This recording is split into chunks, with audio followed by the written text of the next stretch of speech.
Bonjour. Aujourd'hui, on se penche sur une situation assez parlante dans le monde du foot, celle de Crépin Diatta, l'international sénégalais de l'AS Monaco. Il a fait une déclaration assez forte récemment. Oui, une déclaration qui touche à un point sensible, ce lien entre le statut en sélection et la place en club. Exactement. Et ce qui est intéressant, c'est qu'on a ses mots à lui, directement. Pas de filtre journalistique, juste sa vision des choses. C'est ça qui est précieux. On part de sa parole brute. Notre but ici, c'est donc de décortiquer ça. Qu'est-ce que ça nous dit au fond sur la dynamique joueur-club quand on est une star dans son pays ? On va regarder ça de plus près. Bonne idée. Et l'accroche, elle est directe. Diatta qui dit refuser d'être remplaçant à Monaco alors qu'il est un joueur essentiel pour le Sénégal. Bon, ça interpelle forcément. Allons-y. Oui, plongeons là-dedans. Alors, la phrase clé, celle qui a tout déclenché, ou presque, c'est « Je ne pouvais pas être un joueur clé en sélection et remplaçant en club ». Voilà, c'est posé.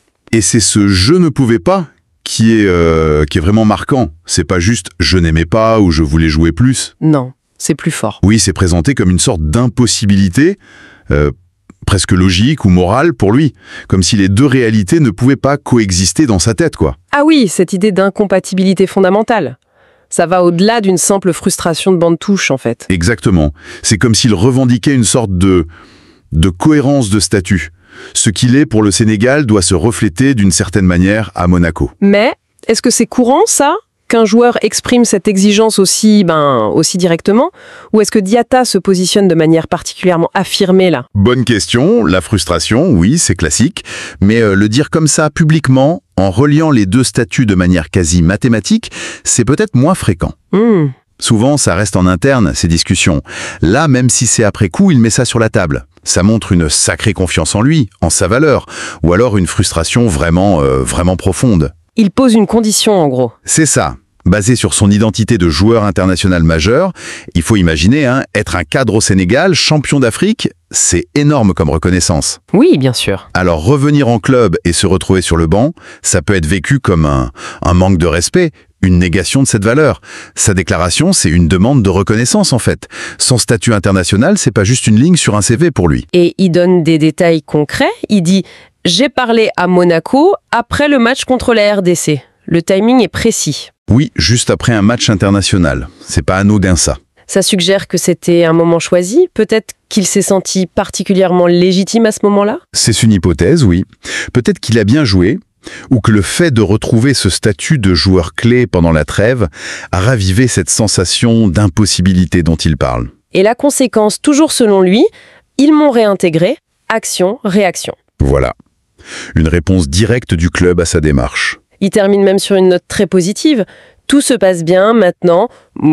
Fort. Les émojis parlent d'eux-mêmes, on sent la satisfaction. C'est le récit d'une crise désamorcée, de son point de vue en tout cas. Et cette initiative, j'ai parlé à Monaco, c'est lui qui y va. Oui, il ne dit pas « mon agent a parlé » ou « on a discuté », il se met au centre de l'action. Ça, c'est intéressant sur l'autonomie du joueur aujourd'hui. Ça montre quoi ? Une affirmation de soi ? Oui, et une volonté de maîtriser son histoire, peut-être. Une confiance aussi dans sa capacité à peser directement. C'est l'image d'un joueur acteur de sa situation, pas juste quelqu'un qui subit. Il prend les choses en main. C'est ça. Il cherche à aligner la réalité du club sur ses attentes qu'il juge légitimes grâce à son statut international. C'est peut-être une tendance, ces joueurs stars qui défendent leur bout de gras directement. D'accord. Donc il parle et le club le réintègre. Mais ce mot « réintégrer », qu'est-ce que ça veut dire concrètement, tu penses ? Plus de temps de jeu, un changement de statut ? C'est là que c'est un peu flou, Dans sa bouche, ça sonne comme une victoire claire. Il était sur le banc, il revient dans le jeu, probablement comme un joueur important. Oui, ça semble clair pour lui. Mais est-ce une garantie écrite ? Un changement tactique ? Ou juste une bonne discussion qui a calmé le jeu ? Ça, il ne le dit pas. Ce qui est sûr, c'est que lui perçoit un changement positif suite à son intervention. Et la réaction de Monaco, alors ? En acceptant de le réintégrer, qu'est-ce que ça dit du club ? C'est intéressant. Est-ce qu'il valide son argument ? Je suis star en sélection, je dois jouer ici? Ou est-ce plus pragmatique? On a un joueur important, il n'est pas content, on veut éviter les problèmes, on veut qu'il soit performant. Un peu des deux, sans doute. Probablement, un mélange, oui. Mais le fait est qu'ils ont bougé après sa démarche. Donc, son argument, basé sur son statut international, a eu du poids. Ça, c'est indéniable. Au minimum, ils l'ont écouté. Et c'est là que ça devient vraiment intéressant, cette idée que le statut international peut servir de levier, en quelque sorte. Exactement. Il utilise son importance au Sénégal comme une sorte de monnaie d'échange à Monaco pour négocier sa place au quotidien. C'est une bonne image, la monnaie d'échange ou le capital international. Consciemment ou pas, oui, ce statut pèse. Pour un club, c'est aussi du prestige d'avoir des internationaux cotés. Bien sûr. Mais là, Diatta semble l'utiliser très directement pour son temps de jeu, son rôle immédiat. C'est pas une négo de contrat, c'est une négo de sa place, sur le terrain, maintenant. Et ça a marché apparemment. Dans son cas, tel qu'il le raconte, oui, cette monnaie a eu un pouvoir d'achat.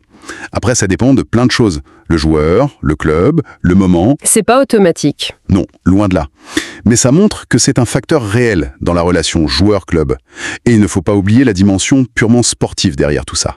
Au-delà du statut, de l'ego, un joueur comme Diatta a besoin de jouer régulièrement. Pour garder le rythme, la confiance. Exactement. Pour être en forme et pour être performant. En sélection. C'est une boucle en fait. Ah oui, juste. Pour continuer à être ce joueur clé au Sénégal, il faut qu'il joue à Monaco. Voilà. Donc sa demande, c'est pas que pour son bien-être personnel. C'est aussi lié à sa capacité à remplir ce rôle international qui lui tient tant à cœur. La réintégration sert tout le monde, au final. Le joueur, le club et même le Sénégal, indirectement. D'accord. Alors, si on résume un peu ce que nous dit cette histoire, on a Crépin Diatta qui pose un principe fort. Star au Sénégal, remplaçant à Monaco, c'est non. C'est incompatible pour lui. C'est ça, le point de départ. Une dissonance qu'il refuse. Ensuite, il agit. Il va parler directement à sa direction à un moment bien choisi, après un match international. Initiative personnelle et timing stratégique. Et le résultat, selon ses dires, ça marche. Il est réintégré, la situation s'apaise. C'est le récit d'une affirmation de soi qui porte ses fruits avec le statut international comme argument clé. Tout à fait. C'est un cas d'école presque, de comment le prestige international peut s'inviter dans la gestion quotidienne d'un club et influencer des décisions sportives. Les deux mondes sont liés. Oui, on voit bien le lieu. Question intéressante pour finir, non?